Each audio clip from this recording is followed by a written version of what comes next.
ไปขิงมือหนึ่งมานี่มือหนึ่งแล้วก็ไปสวนงัวอยู่นี่แต่2-3 มื้อเต้เบิ่งหั่นน่ะก็คือแต่ละปีมันแห้งดีๆมันไหม้ฝนลบมามันก็ไหม้มาเลยเนาะ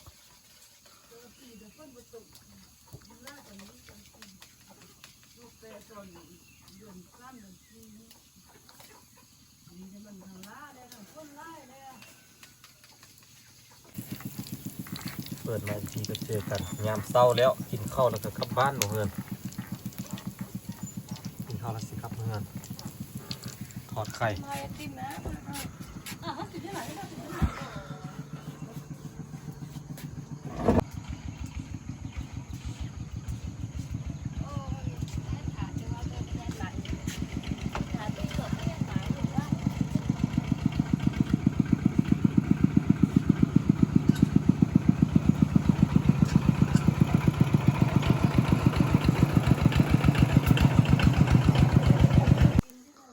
มาเด้อกินข้าวเด้อพี่น้องยามมื้อเช้า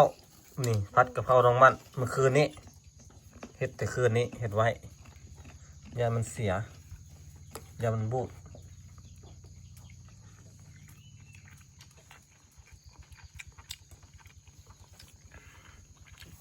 แซ่บตัวไม่ดีถึงของเราเจี๋ยที่ตังเลยไม่เต็มหัวเลยเจี๋ยที่ต้องขาวที่ต้องขาวใช่นี่หลอดปากขาวคุณยามตัวเจ้ากระย่าขาวยังจะทุบหัวใจคนนอนอันเป็นเยี่ยมหัวนั่นนี่เขาทะเลป่องนี่ทะเลห้านจะไหนมันทะเลจะไหนคุกกว่านั้นนี่ตามซื้อคุกไหนคุกก็ทะเลจ้ะก็เธอดูเนี่ยนะแซ่บจะดูจ้าถึงน้องบอกที่เจ้าของน้องเหรอแซ่บอ่ะผัดกะเพราได้กินมาตก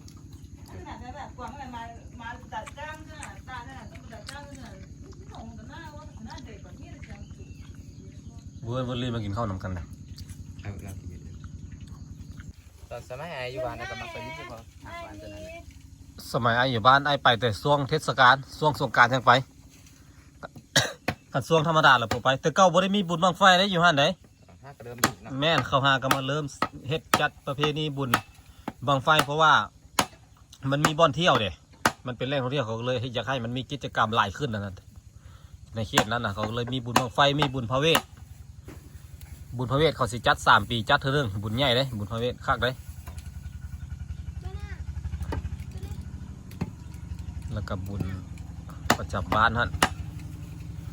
ตื่นสมากับมุกมุนเฮ็ดเวียกเฮ็ดงานนะพี่น้องเนาะต่างคนต่างเฮ็ดหน้าที่ภายหน้าที่เล่า2 คนก็สิไปซักข้าว3 คนก็สิไปปลูกสาลีว่าตัวสิไปเคี่ยหญ้าหรือปลูกสาลีมาเนี่ยไปเคี่ยเนาะไปเคี่ยหญ้าดีกว่าเนาะมักสาลีปลูกยามใดกันเลยเนาะเคี่ยหญ้านี่ใช่ไหมฝนตกลงมาแล้วมันสิหญ้าปลูกสาลีฝนตกก็เห็ดได้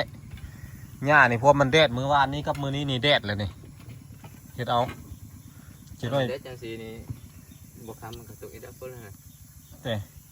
ตกซึมมือเอาเน่เอานอนบ่ได้เนาะฝนแถวนี้เนาะเมื่อวานอันนี้ฝนแต่ว่าซอยมาก็มาฮอนพีแล้วเห็นบ่ตกเลยเด็ดฝนกระทึกเขาอยู่ไปเท่านั้นแหละเอาเน่เอานอนบ่ได้ฝนอยู่ทางนี้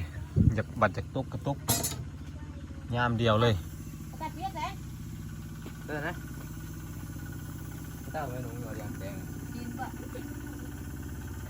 เอาเกี่ยวก็เอาแต่บนตัวหญ้า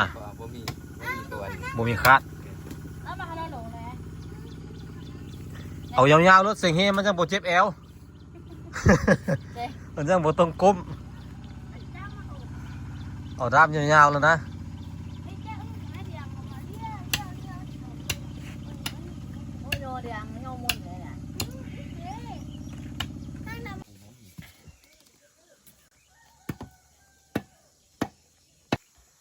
เตรียมตัวหน้าที่ภายหน้าที่เรา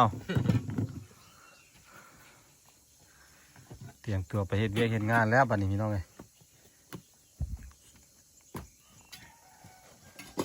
เคลียร์ให้เคลียร์สวน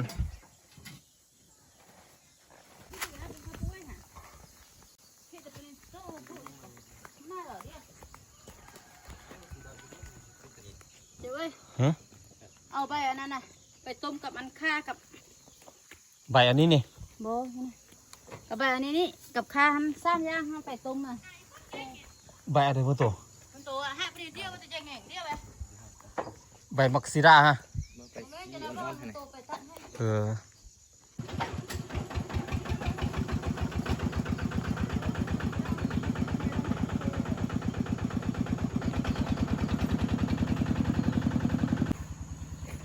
เฮ็ดน้องมันตอนนี้ สตาร์ทรถ สตาร์ทบ่ได้เนาะสตาร์ทยากแต่ติดยากบะมีแต่ครับเป็นซื่อๆหักติดบ่เป็น ซ้ำไปได้ซ้ำเขาเป็นฮานะ เออมันต้องดึงใส่พลังแห้งแขนแห้งๆเลยติดรถซิกน่ะ ซี่หอบแล้วก็แห้งขึ้นนะ อืม อ้อนลงอย่าง อันนี้แห้งลายหอบไปไม่แห้งอ่อนลงแต่ ปกติเขาละแห้งขึ้นไป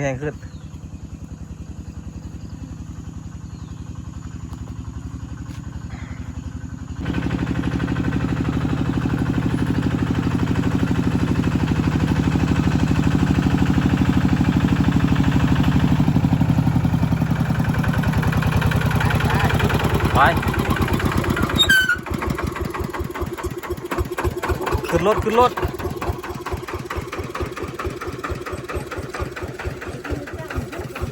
ไอ้ก็ไปทำกันว่า ฮะ ไอ้ก็ไปทำกันว่า บางทีไอ้สิตามไป ไม่ได้ก็มือกัน เออ